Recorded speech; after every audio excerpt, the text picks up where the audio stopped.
આમ સંકોચ થાય કે પોતાના જિલ્લાઓ છોડીને બીજા જિલ્લાના પ્રવાસમાં આવે અને એમ કહે કે ભાઈ આદિવાસી વિસ્તારમાં વિકાસ થયો નથી, માંગરોળ વિધાનસભામાં વિકાસ થતો નથી, માંગરોળના ધારાસભ્ય સરકારમાં કંઈ ઉગતું નથી.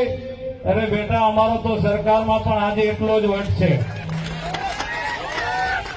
આજે પણ ભારતીય જનતા પાર્ટીની સરકારમાં અમારો એટલો જ વટ છે અને અમારા વિસ્તારો તમારા કરતા વિકાસની દ્રષ્ટિએ ખૂબ આગળ છે. તમારા વિસ્તારમાં તો પ્રજાજનોની હાલત દયાજનક જેવી છે. ત્યાં તમારે વિકાસના કામોમાં ધ્યાન આપવું જોઈએ. એનાથી પણ આગળ વધીને અમે તો વિસ્તારની ચિંતા કરી જ પણ આખા આદિવાસી પટ્ટાની ચિંતા કરી છે. નર્મદા જિલ્લો હોય, તાપી જિલ્લો હોય કે ડાંગ જિલ્લો હોય, ડેડિયાપાડાની અંદર પણ અમે લોકોએ એકલવ્ય શાળા અને કોલેજો આપી હોય તો એ ગણપતભાઈ વસાવાના ટાઈમે આપી. આ આપણા પડોશી નેત્રંગ વાલિયા ઝઘડિયામાં વર્ષો સુધી આદિવાસીઓને કરજણ ડેમનું પાણી નહોતું મળ્યું. અહીંયા અમારા અતુલભાઈ પટેલ સાક્ષી છે, દીપકભાઈ વસાવા સાક્ષી છે.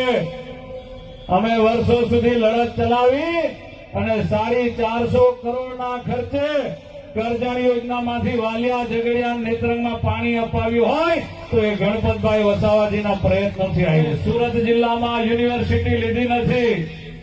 અમે આ ટ્રાઇબલ મ્યુઝિયમ સુરત જિલ્લામાં લેવાના બદલે નર્મદા જિલ્લાની અંદર 150 કરોડના ખર્ચે રાષ્ટ્રીય ટ્રાઇબલ મ્યુઝિયમ એ અમે મંજૂર કર્યું. આજે પૈસા એક્ટના કાયદાની વાત કરીને ઘણા બધા નીકળી પડેલા નેતાઓ ગામડામાં જઈને ગ્રામસભા નામે તોફાન મચાવી રહ્યા છે. પરંતુ તેમને ખબર નથી કે ગુજરાતમાં 2017માં પૈસા કાયદાનો અમલ કરાવનાર ગણપતભાઈ વસાવા હતા. એક સાથે મારા આદિવાસી સમાજને 4600 જંગલની જમીનની સરહદો મંજૂર કરાવનાર કોઈ હતો તો એ ગણપતસિંહ વસાવા હતો. નરેન્દ્રભાઈ મોદી સાહેબે ગુજરાતના મુખ્યમંત્રી હતા ત્યારે વનબંધુ કલ્યાણ યોજના જાહેર કરી અને આજે હું ભાજપના આગેવાન તરીકે, ધારાસભ્ય તરીકે છાતી ઠોકીને કહી શકું છું કે વિકાસ કોઈએ કર્યો હોય અંબાજીથી ઉમરગામ સુધી આદિવાસી સમાજનો તો માત્ર ને માત્ર ભારતીય જનતા પાર્ટીએ કર્યો. આજે રોડ, રસ્તા, સિંચાઈ, વીજળી, આરોગ્યની સુવિધા અને બાકી હતું તો ભાઈઓ બહેનો ઉકાઈનું પાણી માંગરોળમાં 3 વર્ષ પહેલા આવી ગયું. આવતા મહિને તમને જાહેર મંચ પરથી આમંત્રણ આપું છું. 1100 કરોડ રૂપિયાના ખર્ચે આવતા મહિને મુખ્યમંત્રીશ્રીના હસ્તે આપણે ઉમરપાડાના આદિવાસી ખેડૂતોને પણ સિંચાઈનું પાણી પહોંચાડવાના છે. ત્યારે ભાઈઓ બહેનો, જળ, જંગલ, જમીનની વાતો કરનારા વર્ષો સુધી આદિવાસી સમાજને જંગલ જમીનથી વંચિત રાખ્યો.